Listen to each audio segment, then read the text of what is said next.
கடந்த 2-3 நாளாகவே நம்ம எல்லாருமே வருத்தப்பட்டுட்டு இருக்கிற ஒரு விஷயம் அப்படின்னா, பீகார் இளைஞர் வெறும் 24 வயசான இந்த பீகார் இளைஞர், 20 வயசான அவங்க மனைவி, 2 வயசு குழந்தை 3 பேரையுமே ஒரு சாதாரண ஒரு தேவைக்காக அந்த குடும்பத்தையே காலி பண்ணியிருக்கானுங்க.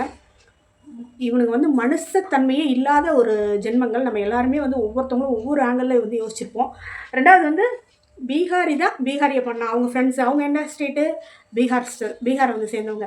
அப்போ தமிழ்நாட்டுக்காரன் பண்ணலை அப்படின்னு நிறைய பேர் வந்து பேசுகிறாங்க. அதாவது அந்த தப்பு வந்து பெருசாக வந்து பீகார்காரன் தானே பண்ணான், அவன் ஃப்ரெண்டு தானே பண்ணான், இதில் வந்து தமிழ்நாட்டுக்கு என்ன சம்மந்தம் இருக்குது அப்படின்ற மாதிரி பேசுனாங்க. அவங்க வந்து சாதாரணமாக வந்து வந்து பண்ணவே இல்லை. சம்பவம் பண்ணுறதுக்கு முன்னாடி பயங்கரமான போதையில், அதாவது மதுவாக இல்லை, அது வேறு எதுவோ, நீங்கள் வந்து எதுவாக வேணாலும் எடுத்துக்கலாம், இல்லை போதை மாத்திரை ஏதோ ஒன்று யூஸ் பண்ணியிருக்காங்க. கஞ்சாவாக இருக்கும் அப்படிங்கிறது தான் நம்ம சொசைட்டியில் எல்லாருமே யோசிக்கிறது. அது வந்து காவல்துறை தான் வந்து அதை பற்றி சொல்லணும். மது போதையில் இருக்கிறவங்க வந்து இந்தளவு வந்து ஒரு படுபாதகமான இந்த செயலை வந்து கண்டிப்பாக வந்து துணிஞ்சிருக்க மாட்டாங்க. போதையில் கண்டிப்பாக வந்து இருந்திருப்பாங்க அப்படின்னு சொல்லிட்டு மக்கள் வந்து ஒவ்வொருத்தவங்களுமே வந்து நம்ம எல்லாருமே வந்து பேசிகிட்டு இருக்கோம். அதுக்கு காரணம் என்னென்னா, அன்னைக்கு சம்பவத்தை வந்து பண்ணிவிட்டு நைட்டு ஃபுல்லாக தூங்கியிருக்கானுங்க. அந்த டெட் பாடிஸ் பக்கத்துலேயே வந்து தூங்கியிருக்கானுங்க. ஏர்லி மார்னிங் காலையில் தான் வந்து அந்த பாடியை வந்து சாக்கு முட்டையில் கட்டி டிஸ்போஸ் பண்ணியிருக்காங்க. விடியவும் தான் வந்து அவங்க வந்து டிஸ்போஸ் பண்ணும்போது ஆளுங்க நடமாட்டம் இருக்கவும் அவனோட சடலத்தை எடுத்துகிட்டு போகும்போது அது கீழே விழுந்திருக்கு. அது திரும்பவும் அவனுக்கு பிளான் பண்ண இடத்துல எங்கே கொண்டு போய் அதே குப்பை கடங்களை வந்து போடுறதுக்கு பிளான் பண்ணானுங்களா என்ன அப்படிங்கிறது தெரில. ஆனால் அவனுக்கு குனிஞ்சு எடுக்க முடியல. அந்த ஒரு விஷயத்தால் மட்டும்தான் வந்து இன்றைக்கி வந்து வெளியில் வந்திருக்கு. கௌரவகுமார் சடலம் வந்து அன்ஃபார்ச்சுனேட்லி வண்டியிலேருந்து விழலை அப்படின்னா இது எந்த அளவுக்கு வெளியில் வந்திருக்கோம், நடந்த விஷயம் வந்து ஒரு வேளை தெரியாமலே கூட இருந்திருக்கலாம். அந்தளவு வந்து ஒரு பண்ணிவிட்டு அங்கேயே படுத்து தூங்குறானுங்க அப்படின்னா அவனுக்கு எந்த அளவு போதையில் இருப்பானுங்க. ஸோ இது வந்து கண்டிப்பாக வந்து ஒரு மது போதையாக இருக்காது. ஏன்னா ஒரு மது போதைங்கிறது ஒரு பெரிய விஷயம் நடக்கும்போது அது தெளியும் இல்லைங்களா, கண்டிப்பாக வந்து தெளிஞ்சிரும். ஸோ இது கண்டிப்பாக வந்து தெரிஞ்சாதான். போதை மட்டுமே வந்து நான் கேள்விப்பட்டது வரைக்கும் நிறைய நம்ம வந்து அந்த போதைத்தன்மையோட நம்ம அதோட தாக்கம் எப்படி இருக்கும் அப்படின்றத நம்ம தெரிஞ்சுக்கிறோம் இல்லைங்களா. ஒரு விஷயத்தில் இப்போ சிரிக்கணும்னு நினச்சா சிரிச்சுக்கிட்டே இருப்பாங்க, இல்லை பண்ணணும்னு நினச்சா கண்டிப்பாக பண்ணிடுவாங்க. அவன் வந்து தேவையில் இருக்கான்னா கண்டிப்பாக அதே நினைப்பில் தான் அதை வந்து இன்னும் வந்து அது வந்து தூண்டி தான் விடும் கஞ்சா போதை அப்படிங்கிறது. ஸோ அவனுக்கு வந்து கண்டிப்பாக வந்து போதையில் இருக்கிறதுக்கான வாய்ப்புகள் தான் வந்து அதிகமாக இருக்குது அப்படின்னு போதைப் பொருள் மட்டும்தான் வந்து ஒரு மூலாதாரமாக இருக்குது. குறிப்பாக வந்து ஒரு அந்த பலாத்காரம் செஞ்சதுக்கப்புறம் அவங்க குழந்தை கத்திருக்கு. குழந்தைய வந்து ஒரு சில ஊடகங்கள் வந்து மாடியிலேருந்து தூக்கி போட்டு அப்படின்னு சொல்கிறாங்க. நிறைய ஊடகங்களில் நான் பார்த்தது வரைக்கும் தரையில் அடித்து எனக்கு அது சொல்லவே முடியல அப்படின்னு சொல்லும்போது இது வந்து சாதாரணமாக மது போதையாக இருக்கிறதுக்கு வாய்ப்பே இல்லை. ஸோ அப்போ கஞ்சா வந்து எங்கேருந்து கிடைக்கிது? இப்படி ஒரு கொடுமையை, ஒரு குடும்பத்தையே அழிச்சிருக்கானுங்க, ஒரு கொடுமையான ஒரு விஷயத்தை வந்து பண்ணியிருக்கானுங்க. இதுக்கு மூலாதாரமாக இருக்கிறது போதைப் பொருள். அவனுங்க பீகாரை சேர்ந்தவனுங்களாக இருக்கலாம், அந்த குற்றவாளிகள் வந்து பீகாரை சேர்ந்தவனுங்களாக இருக்கலாம். ஆனால் அவனுங்க சாப்பிட்றதுக்கான போதைப் பொருள் எங்கேருந்து கிடைக்கிது? இப்போ இன்றைக்கி கௌரவகுமாருக்கு நடந்த விஷயம் ஆல்ரெடி வந்து தமிழகத்தில் வந்து இந்த போதைப் பொருளால் ஏகப்பட்ட குற்ற சம்பவங்கள் வந்து நடந்துட்டுருக்கு. நம்ம வந்து அன்றாடம் பார்க்குறோம். இப்போ சமீபத்தில் வந்து கூட ஒரு வயசான பாட்டி 85 வயசு பாட்டியை வந்து 21 வயசு இளைஞன் வந்து பண்ணுறான். அவன் என்ன பண்ணியிருக்கான்னா பயன்படுத்தியிருக்கான். அப்போ பயன்படுத்தும் போது தான் நிறைய குற்ற செயல்கள் வந்து நடந்துட்டுருக்கு. அவங்கள பிடிக்கிறாங்க, அவன் எங்கேருந்து வாங்குறான்னு நம்ம போலீஸால் கண்டுபிடிக்க முடியலையா? மாக்கையும் வந்து குறைக்கிற மாதிரி இல்லை. அப்கமிங்கில் வர அரசாங்கம் தேர்தல் அறிக்கையில் கூட மதுவிலக்கை பற்றி வந்து எந்த கட்சிகளையும், இப்போ குறிப்பாக விஜய் கட்சி கூட மதுவிலக்கை பற்றி பேசவே இல்லை.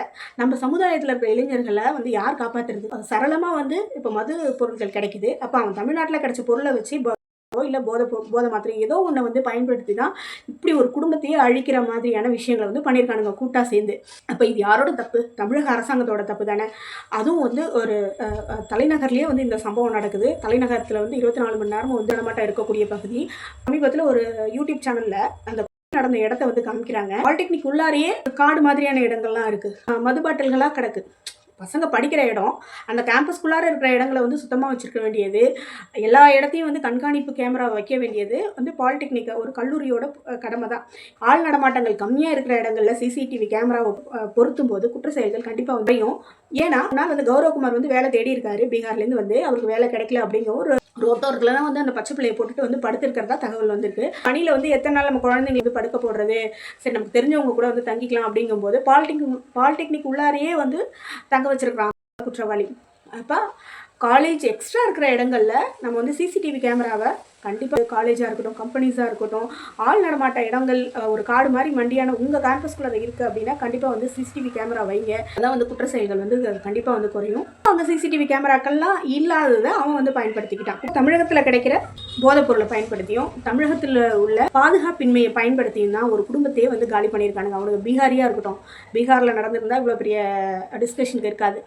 இப்போ நான் வந்து என்னோட சேனல்லே வந்து போதை ஒழிப்பை பற்றி நம்ம பேசுகிறோம் அப்படின்னா இவங்க உடனே வந்து டிஎம்கேவுக்கு சப்போர்ட் பண்ணுறவங்க எல்லாமே வந்து பாப்பாத்தியால தான், ஏடிஎம்கேல தான், டிஎம்கேல தான் ஒரு குரூப் வந்து டிஸ்கஷனுக்கு வராங்க. போதைப் பொருள் வந்து தமிழகத்துக்கு தேவையா? இது எந்த கட்சி பண்ணால் என்ன? வெளியில் நடக்கிறது நாளைக்கு உங்கள் குடும்பத்தில் நடக்காதா? சொல்லுங்கள்.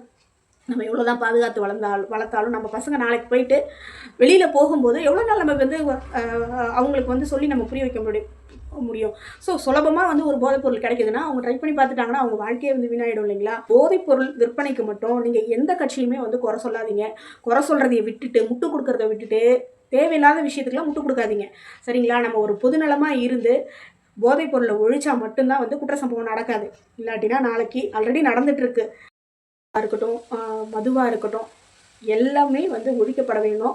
அப்கமிங்கில் வந்து பூரண மதுவிலக்கு வந்து கண்டிப்பாக கொண்டு வரணும். குற்றச்செயல் வந்து தமிழகத்தில் நடக்குது அப்படின்னா அவன் வந்து அவன் ஒரு காரணக்குள்ளாரையே அடிச்சுக்கிட்டானுங்க, அவன் ஃப்ரெண்ட்ஸுங்களுக்குள்ளாரையே அடிச்சுக்கிட்டாங்கன்னு சொல்லி நாமளே வந்து காம்ப்ரமைஸ் பண்ணிக்கிறது வந்து எந்த விதத்துலையும் வந்து ஒரு சரியான விஷயமா இருக்காது. அதுக்கு மூல காரணம் என்ன அப்படிங்கிறத பார்த்து கண்டிப்பாக வந்து போதைப்பொருள் தான். அதை ஒழிக்கிறது மட்டுமே வந்து நம்ம சமுதாயத்தினரை, நம்ம இளைய தலைமுறையை நம்ம வந்து காக்க முடியும். அப்படி இல்லைன்னா நாளைக்கு வெளியில் நடக்கிறது நம்ம வீட்லேயும் நடக்கலாம். நீங்கள் இப்போ அரசியல்வாதிங்க குடும்பத்தை பாருங்கள். அவனுங்க வந்து ஊரெல்லாம் டாஸ்மாகை ஓப்பன் பண்ணிவிட்டு அவங்க குடும்பத்து பிள்ளைகளை என்ன பண்ணுறாங்க? அடுத்தது சிஎம் ஆக்க போகிறாங்க. அடுத்தது மணிமகுடம் சூட்டி அழகு பார்க்கணுங்கிற அனைத்து முயற்சியும் எடுக்கிறாங்க. அப்போ இந்த சமுதாய மக்கள் எப்படி போனால் என்ன அப்படிங்கிற ஒரு மைண்ட் செட்டில் தானே இருக்காங்க. நம்ம வந்து எல்லாத்தையுமே வந்து யோசித்து பார்க்கணும். வடநாட்டுக்காரவங்களாம் வந்து நம்ம தமிழகத்துக்கு வராங்க அப்படின்னா அதுக்கு இன்னொரு காரணம் என்ன சொல்லுங்கள்? இங்கே இருக்கிறவங்களாம் பிடிச்சிட்டு ஒழுங்காக வேலை பார்க்கல, சம்பளம் நிறையாவும் கொடுக்குறோம், ஆனால் என்ன பண்ணுறாங்க? வேலை பார்க்கல அப்படின்னு சொல்லிட்டு தானே நம்ம வந்து வடநாட்டுக்காரங்கள பீகார், உத்தரப்பிரதேசத்துலேருந்து வரவங்களாம் நம்ம வந்து வைக்கிறோம். அவங்களுக்கு வந்து சம்பளமும் கம்மி, வேலையும் நல்லா பண்ணி கொடுத்துருவானுங்க அப்படிங்கிற ஒரே காரணத்துக்காக தான் நம்ம வேலைக்கு அமர்த்திட்டு, ஆனால் சோஷியல் மீடியாவில் என்ன பண்ணுவோம்? வடநாட்டுக்காரவங்களாம் நம்ம துரத்தி விடணும் அப்படின்னு சொல்லிட்டு நம்ம வந்து பதிவு போடுறவங்களே வந்து பார்த்திங்கன்னா அவங்க வீட்டுக்கு வேலைக்கு வந்து வடநாட்டுக்காரவங்கள தான் வந்து விரும்புகிறாங்க வைக்கிறதுக்கு. அதுக்கு ரீசன் என்ன? ஒன்று போதை, இல்லைன்னா ஏதோ ஒன்று போதைக்கு அடிமையாகி பாதி நேரம் வருவான், பாதி நேரம் ஆள் காணாமல் போயிடுவான், இல்லை வேலை செய்கிற இடத்துலையே வந்து தூங்குவான் போதையை போட்டுட்டு. இந்த ஒரு ரீசனால தான் வந்து அவங்க வந்து இங்கே வந்து பிழைக்க வராங்க. ஏன்னா அங்கே சம்பளமே வந்து பார்த்திங்கன்னா 2000, 3000, 4000க்கு மாத சம்பளத்துக்கு கூட வேலைகள் வந்து அங்கே கிடைக்கிறது இல்லை. இப்போ தமிழகத்தில் வந்து வேலை வாய்ப்பு அதிகமாக கிடைக்கிது அப்படின்னு சொல்லிட்டு ஏதோ நம்ம பொண்டாட்டி பிள்ளையை நல்லா காப்பாற்றலாம் அப்படின்னு சொல்லிட்டு தான் வந்து அந்த கௌரவகுமார் அவன் முகத்தெல்லாம் பார்க்கவே வந்து எனக்கு எப்படி அவ்வளோ ஒரு இன்னசென்ட்டாக இருக்குது முகம். அந்த பொண்ணு அவ்வளோ அழகாக இருக்கா, குழந்தைய தூக்கிட்டு நிற்கிறா. சரி, குடும்பமாக இருந்தாலும் அவங்க ஏதோ பஞ்சம் பிழைக்கிறதுக்காக தானே நம்ம தமிழ்நாட்டுக்கு வந்தாங்க. வந்தாரை வாழவிக்கும் தமிழகம் அப்படின்னு சொல்கிறோம். பாதுகாப்பே இல்லாத ஒரு தமிழ்நாடாக ஆயிடுச்சு. போதைப் பொருளுக்கு அடிமையான இளைஞர்களை வந்து அடுத்தடுத்து உருவாக்கிட்டு அரசியல்வாதிகள்லாம் அவங்க வீட்டு பிள்ளைங்களெல்லாம் வந்து அரியணையில் உட்கார வைக்கிறாங்க. இந்த விஷயத்தை பொறுத்தளவு குற்றவாளிகளுக்கு வந்து நடுத்தருவில் நிற்க வச்சு தண்டனை கொடுக்கணும். பொதுமக்கள் மத்தியில் வந்து சவுதி அரேபியாவில் கொடுக்குற கடுமையான தண்டனைகளை வந்து இவங்களுக்கு நிறைவேற்றணுன்ற கோரிக்கையை எல்லாரும் வைக்கிறாங்களே ஒழிஞ்சு போதை இல்லாத தமிழகத்தை உருவாக்கணும் அப்படிங்கிறத வந்து யாருமே வந்து கமெண்ட் பண்ண மாதிரி தெரியல. 1 or 2 persons வந்து மதுவிலக்கை பற்றி போடுறாங்க. பட் எல்லாருமே வந்து அவனுக்கு தண்டனை கொடுக்கறதுங்கிறது டெம்பரவரி சொல்யூஷன் தான். பர்மனன்ட் சொல்யூஷன் என்ன? போதைப் பொருளை வந்து ஒழிக்கிறது தான். ஸோ சர்வசாதாரணமாக எங்கே பார்த்தாலும் தமிழ்நாடு ஃபுல்லாக கிடைக்குதுங்க. தமிழகம் முழுக்க வந்து ஈஸியாக கிடைக்கிது. அந்த சில்லறையாக கொண்டாந்து விற்கிறானுங்க, அவனுங்களை கொண்டு போய் பிடிச்சிட்டு போகிறானுங்க, அவனை விட்டுடுறானுங்க. அப்போ அவனை பிடிச்சிட்டு போகிறவன் அவன் எங்கேருந்து வாங்குறான்? நம்ம போலீஸ்க்கு தெரியாததெல்லாம் இல்லை. நம்ம தமிழக போலீஸ் வந்து ரொம்ப திறமையான போலீஸ். அதை எதனால் வந்து பிடிக்காமல் இருக்காங்க அப்படிங்கிறதெல்லாம் அவங்களுக்கு தான் தெரியும். எல்லாருமே வந்து கண்டிப்பாக குறிப்பாக பெண்கள்லாம் வந்து மது ஒழிப்பு பற்றி நீங்கள் கொஞ்சமாச்சும் விழிப்புணர்வாக இருந்தால் மட்டும்தான் நம்ம சமுதாயத்தை, நம்ம பிள்ளைகளை வந்து நம்ம காப்பாற்றலாம். இல்லாட்டினா நம்ம சமுதாயம் வந்து பெரிய கொஷின் மார்க் ஆகிடும். நாளைக்கு வருங்காலத்தில் பொண்ணுங்களே குடிக்க ஆரம்பிச்சிட்டாங்க அப்படிங்கும்போது நம்ம பசங்களுக்கு பொண்ணு பார்க்கும்போது பொண்ணு குடிக்காமல் இருப்பாளா, எந்த கெட்ட பழக்கமும் இல்லாமல் இருக்காளா அப்படின்னு நம்ம தேடுற ஒரு ஸ்டேஜை வந்து நம்ம உருவாக்கிடுவோம்.